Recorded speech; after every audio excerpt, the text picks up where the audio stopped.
Let's get more on those claims by the Sussexes. They were subjected to what they claim was a 2-hour paparazzi car chase in Manhattan. That one, the Talk TV contributor Esther Cracker and Black Lives Matter organiser and activist Iman Ayton. OK, Iman, what do we make of this? I'm upset for them because these types of incidences validate your opinion and others' opinions in terms of Harry not kind of getting over the past and incidences that really resonated with Actually, him. that's not how I feel. And I said earlier in the show, I've always had sympathy with his hatred of paparazzi, given he blames paparazzi for killing his mum, right? I don't think that's true. I think a drunk driver killed his mum because he was speeding under an underpass. There's no doubt the paparazzi were following. And there's also no doubt, because I had lunch with Diana and William was there and she talked about the paparazzi, how much it hurt her, how much it hurt him. So I'm under no illusion about that. I just feel with this, that the trouble with these two is they turn everything... There's a phrase that I like, which is over-egg the souffle, right? They're always over-egging the souffle. Whatever went on last night, it wasn't a 2-hour high-speed chase around Manhattan. It was probably... at least half of that was spent, it seems, stationary or in a police station. And what was really going on, because it's perfectly legal for paparazzi in New York to follow celebrities. Nobody got arrested. The police said there was no specific incident. Nobody got hurt. There was no collision.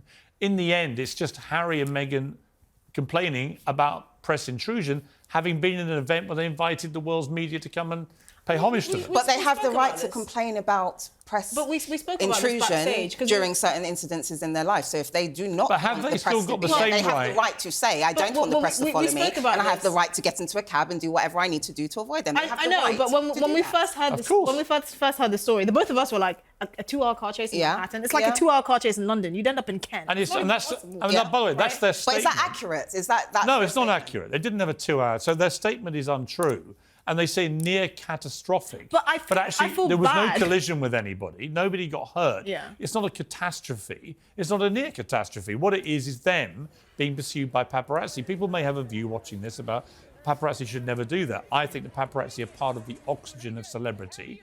And if you court the media as aggressively and as thirstily as these two have done, you are going to get a lot of paparazzi attention. Well, I mean, I felt bad because initially my immediate reaction was sadness, obviously, but also doubt, because a 2-hour car chase in Manhattan didn't... Well, it's not true, and that's in their statement, so you know half of that immediately is not true. At the same time, where do they draw the line? Because if you're going to complain about media intrusion, you've intruded into your own life so much. Where do you draw the line? And I think that's what I really struggle with. I feel like these are people that, especially with regard to Harry, they are troubled. They are genuinely troubled. I think that's right. And I think, Iman, here's the thing with them, that they constantly suing... Obviously, I'm involved in a case at the moment with the Mirror, which I can't talk about until it's over, so I won't talk about it. But there are lots of battles. There's like 6 lawsuits on at the moment with Harry suing all the media, right?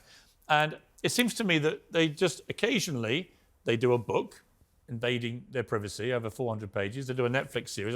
And then in between... they're raging about media intrusion. And I'm not sure the public are wearing that anymore. I appreciate that point.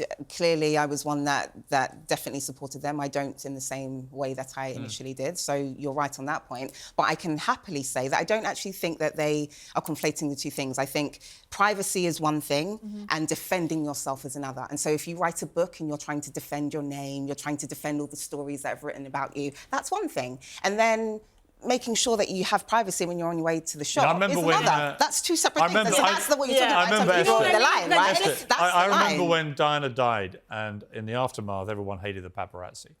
And I remember I think it was a premiere in London. I think it was George Clooney. I don't want to speak out of turn about him if it wasn't, but I think it was George Clooney. And he came out and he'd been very disparaging about paparazzi. And he came out and all the paparazzi turned their backs on him at his film premiere. And it was a real moment where actually a major celebrity went, wow, hang on. What happens if the oxygen of publicity for what I want, my premieres, what if that disappears? Well, yeah, but protests help. They are all, whether they like each other or not, they're all part of the same celebrity pie. Ecosystem. And Netflix wouldn't have been paying him $100 million if it wasn't for the paparazzi, if it wasn't for all the noise that they've created around them. So he had an opportunity to defend himself, and therefore he was paid as a result. Though, because I think defence, you have to draw the line somewhere. Defending yourself is publishing a book. Defending yourself is not... Oprah and then a series and then a book. No, and I'd actually contest you on that point. The first opportunity for him to defend himself, I think, I don't want to put words into their mouth, but they would arguably say it was Oprah. And then the kind of second defence Netflix was series. when we had the kind of entourage of and then they decided we've got to leave it here. But I think it's the thing about them is nobody should be subjected to the way they've categorised what happened last night. The issue is, have they categorised it accurately? Correctly, yeah. If there were paparazzi bombing down the pavements, endangering people at 80 miles an hour, that's one thing. If that didn't happen and they've oversold it again, then that's a different issue. I think we'll find out. We'll probably see some videos. Thank you to both of you. Appreciate it.